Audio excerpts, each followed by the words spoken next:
విశ్వవిఖ్యాత నట సార్వభౌమ తెలుగుదేశం అధిపతి మాజీ ముఖ్యమంత్రి ఎన్టీ రామారావు గారికి ఎంతమంది పిల్లలు? 11 మంది. సూపర్ సాక్షనాకి 5గురు. ఓకే, ఆ కాలంలో ఎంతమంది పిల్లలు పుడితే అంతమందిని కనేవాళ్ళు. నారు పోసేవాడు నీరు పోయకపోతాడని కొంతమంది పేదవాళ్ళ కంటే పెద్దవాళ్ళు కూడా బిడ్డల్ని ఆపకూడదనే ఒక అభిప్రాయం అప్పట్లో ఉండేది. ఎంతమంది ఉంటే అంతమందిని కనేవాళ్ళు. అదే కాలంతో పాటు అభిప్రాయం మారింది. మా నాన్న జనరేషన్కి వచ్చేసరికి 2 బిడ్డలు ముగ్గురికి మించి వద్దు అనే కాన్సెప్ట్ వచ్చింది. అలాగే మేము ముగ్గురం, నేను, మా చెల్లెలు, మా తమ్ముడు. సరే, ఆ తర్వాత జనరేషన్లో 1 బిడ్డ ముద్దు, 2కి మించి వద్దు అనే కాన్సెప్ట్ వచ్చింది. మా జనరేషన్లో 1 బిడ్డ చాలు, ఒక్కరు చాలు, అంతకు మించి వద్దు అనే కాన్సెప్ట్ వచ్చింది. ఇప్పుడేం జరుగుతుంది తెలుసా? డింక్ అనే కాన్సెప్ట్ వచ్చింది. ఈ డింక్ ఏంటి అని అనుకుంటున్నారా? డబుల్ ఇన్కమ్ నో కిడ్స్ అంటే 2 జాబ్ చేసుకుంటూ కూడా పిల్లలు వద్దనుకునే ట్రెండ్ మొదలైంది. ఆ ట్రెండ్ గురించి పూర్తిగా తెలుసుకునేందుకు వీడియో చివరిదాకా చూడండి.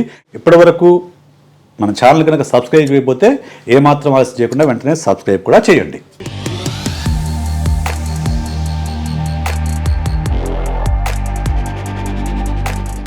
Hi, hello, welcome to my channel sight talks.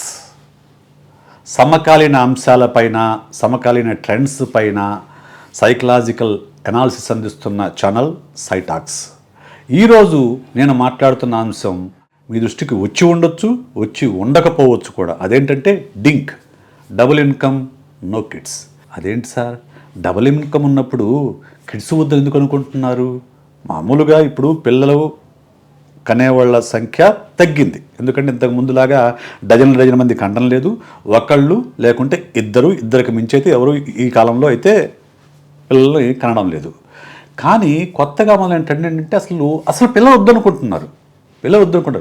ఎందుకు పిల్లలు వద్దనుకుంటున్నారు? అందులో ఒక డబుల్ ఇన్కమ్, 2 జాబ్ చేస్తూ చక్కగా సంపాదించుకుంటూ కూడా పిల్లలు ఎందుకు వద్దనుకుంటున్నారు? ఏంటి ట్రెండ్? ఇది ఎక్కడ దాకా దారి తీస్తుందనే విషయం కనుక మనం ఆలోచిస్తే, ఇప్పుడు బేసిక్గా మనం గమనిస్తే వివాహం యొక్క వయసు పెరిగింది.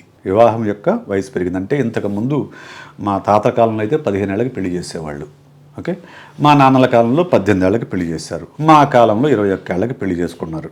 ఓకే, ఇప్పుడు కాలంలో జనరేషన్లో అమ్మాయిలు కూడా 25 ఇయర్స్, 27 ఇయర్స్ దాకా జాబ్ చేస్తూ ఉన్నారు. 30 ఇయర్స్కి మ్యారేజ్ చేసుకుని మన చుట్టూ చాలామంది కనిపిస్తూ ఉన్నారు. యూజువల్గా ఏమవుతుందంటే 30 ఇయర్స్ తర్వాత పిల్లలు పుట్టే అవకాశం కొంచెం తగ్గుతుంది. అలాగే ఈ మధ్యకాలంలో ఇన్ఫెర్టిలిటీ రేటు కూడా విపరీతంగా పెరిగింది. సో ఈ నేపథ్యంలో కొందరికి పిల్లలు పుట్టడం లేదు.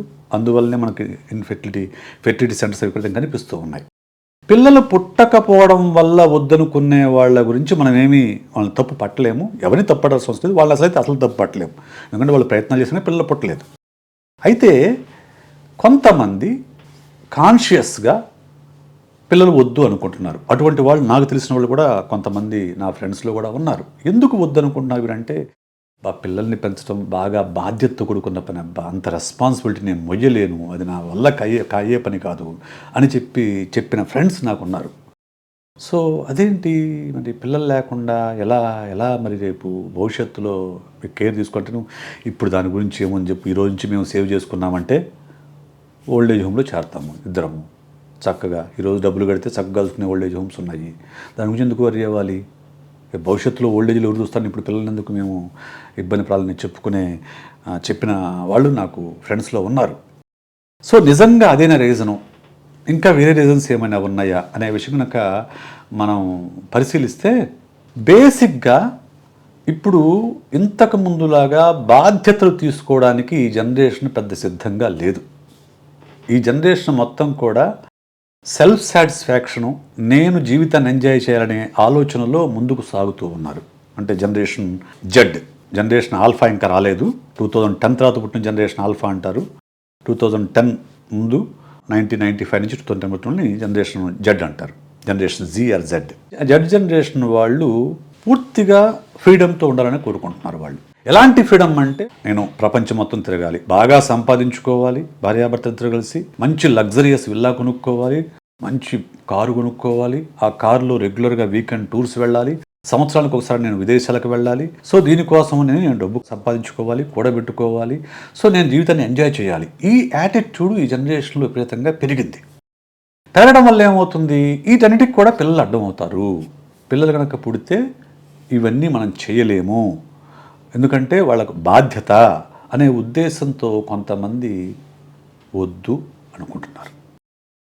మరికొంతమంది ఏంటంటే సమాజంలో చుట్టూ జరిగే అన్యాయాలు, అక్రమాలు, పిల్లలపైన జరుగుతున్న అరాచకాలు ఇవన్నీ కూడా చూసి వాళ్ళ మనసు చెదిరిపోయి మన పిల్లల్ని ఇలాంటి ప్రపంచంలోకి తీసుకురావద్దు అని కోరుకుంటున్న వాళ్ళు కొంతమంది కనిపిస్తున్నారు. వీళ్ళు ఏంటంటే భయం వీళ్ళకు, అంటే ఎక్కడో ఒక పిల్లలపైన అత్యాచారం జరుగుతుంది, లేకుంటే చంపేస్తారు, లేకుంటే పిల్లల్ని కొడతారు, లేకుంటే పిల్లలు తప్పుదారి పడతారు. ఇవన్నీ తెలిసి ఈ సమాజంలో చెడిపోతున్న సమాజంలోకి మన పిల్లల్ని ఎందుకు తీసుకురావాలి, వాళ్ళని మళ్ళా విక్టిమ్స్గా ఎందుకు మార్చాలి అనే భయంతో మానేస్తున్నారు. మరికొంతమంది ఏంటంటే పిల్లలు ఎందుకు, మనకు పుడితేనే పిల్లలు కాదు కదా, మనం అనాథాశ్రమంలోంచి తర్వాత కొంచెం వయసు అయితే ఉంచుకోవచ్చు, లేదా ఒక అనాథాశ్రమం 2 పిల్లలు మనం స్పాన్సర్ చేయొచ్చు.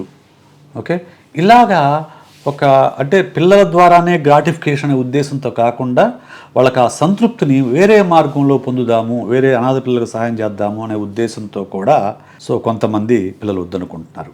డింక్ అనే కాన్సెప్ట్ కనుక మనకు కనిపించని, మనం అర్థం చేసుకోలేని మార్కెట్ మాయాజాలం ఉంది. అదేంటంటే మార్కెట్ ఈరోజు ఎలా తయారైందంటే, ఎవడి దగ్గర ఇంతకుముందు గాంధీ మహాత్ముడు, మహానుభావుడు, జాతిపిత, ఆయన బొమ్మని మనం ప్రతిరోజు కూడా మన కరెన్సీ పైన చూస్తాం.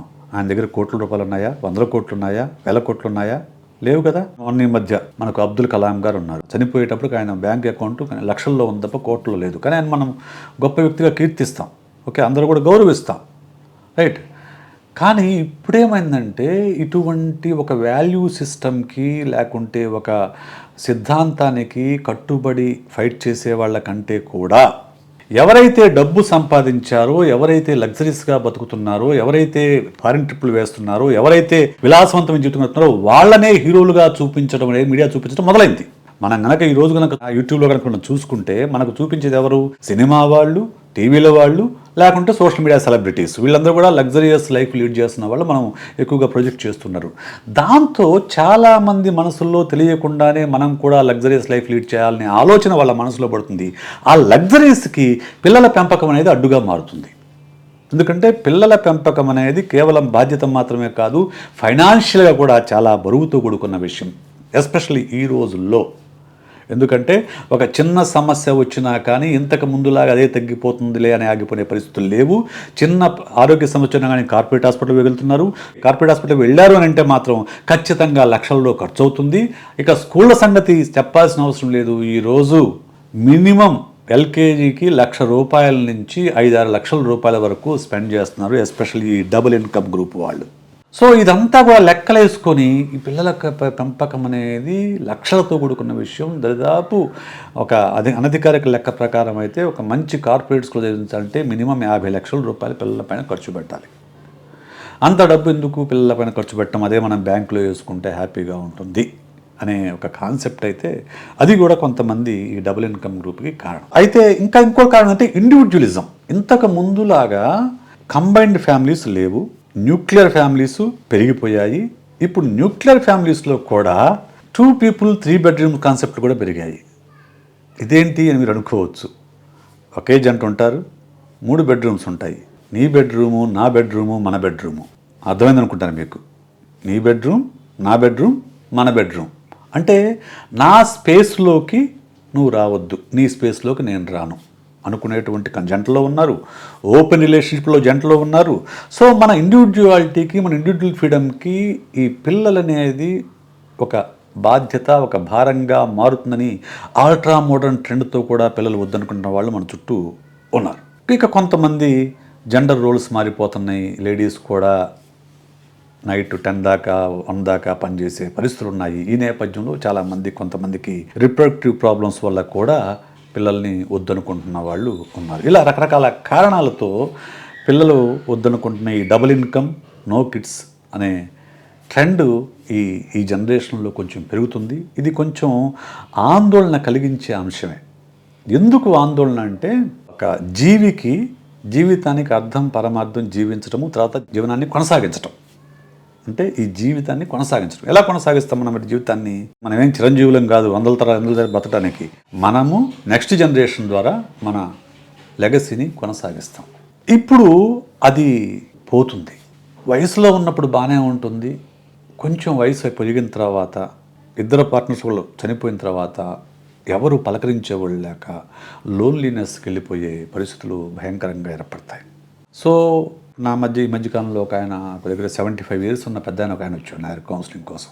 భార్య, 2 పిల్లలు ఉన్నారు, చక్కగా వెల్ సెటిల్డ్, డబ్బులకు ప్రాబ్లం లేదు, అన్ని ప్రాబ్లం లేదు. కానీ ఈజ్ ఫీలింగ్ వెరీ లోన్లీ.